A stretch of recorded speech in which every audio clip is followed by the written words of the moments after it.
Hello again, we're drawing bats. I had a bit of a false start here regarding the actual filming, so that's why part of the face of this so-called slit-faced bat is already present. Anyways, let's continue. So, I've drawn the eye, I've drawn the nose leaf, which as usual is complex. That's how it is with bats, like I said before.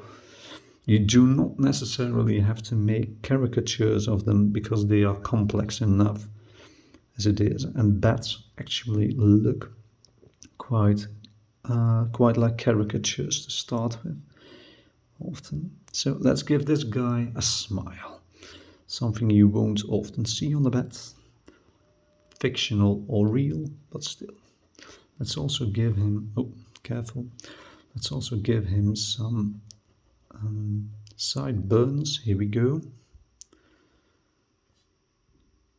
Of course, we'll have to do that on both sides, so here we go. Now, you can make it seem extra furry by just shading it a bit or drawing the lines through each other. Let's give the guy some friendly eyebrows before we move on to the head. Now, this bat, a hairy slit-nosed bat, slit-faced bat, I'm not entirely sure, has got quite impressive eyebrow ridges, I think, that show up in the fur. Now, let's focus on that a bit. And as is usual for bats, the head is quite high, higher than you might expect from just looking at them. Now, let's draw this guy's ears prominently. Let's not mix with the bat next to it. Okay, let's also give it some hairs on its ears, which are actually there, so I'm not extrapolating here. Let's draw the other ear. Now, as you know, ears and other body parts that come in twos are not necessarily symmetrical, so you can get away with a bit of difference between them. I don't think I've got much difference here, but still, you never know. And drawing things identically to each other is quite a challenge. So luckily nature has the same problems when making a creature, you could say. Now, we've got its face ready. Let's give it a bit more of a chin. So it doesn't interrupt that much. Okay, disrupt. Now, I've long since given up drawing all these bats to scale because it's quite undoable. So this one will just get to be the size it is. Now, let's draw its wings. They're folded in this drawing, so here we go.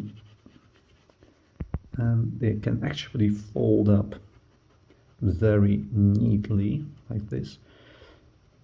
Now, when drawing bats, of course, this one's hanging upside down, so let's give it its other claw and its other thumb just hanging down like this. And let's give it its other wings that does happen to be behind the wing of another bat I've drawn. Well, no problem there. Why should it be a problem? There is such a thing as being behind someone or something.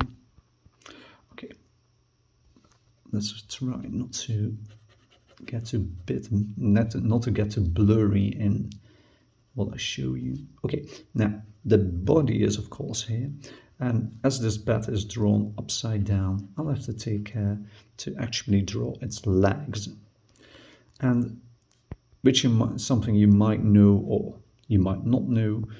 When hanging upside down, you will usually or always, I'm not entirely sure, find the bat having the palms of the soles of its feet hanging towards you if you look on its back, so not the other way around as you might expect. Now, I hope the toes are reasonable to be reasonable drawings here. Okay, now let's give it a bit of a stick to hang from.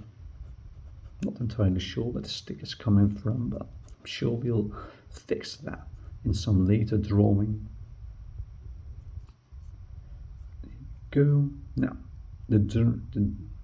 let's differentiate between the toes, like this. Now, here comes something unusual. These bats, slit-nosed bats, have got a T-shaped appendage to their tail, more or less like this. So let's show that.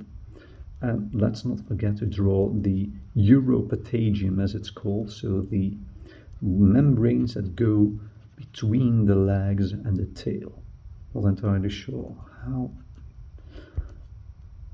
they attach, but I'm going to do it like this. Hopefully that's close to reality. Now let's draw, oh wait, its head can be a bit more differentiated like this. Let's draw its spine and some hip and some hairs. There we are. And we've got our bat, a slit-faced bat.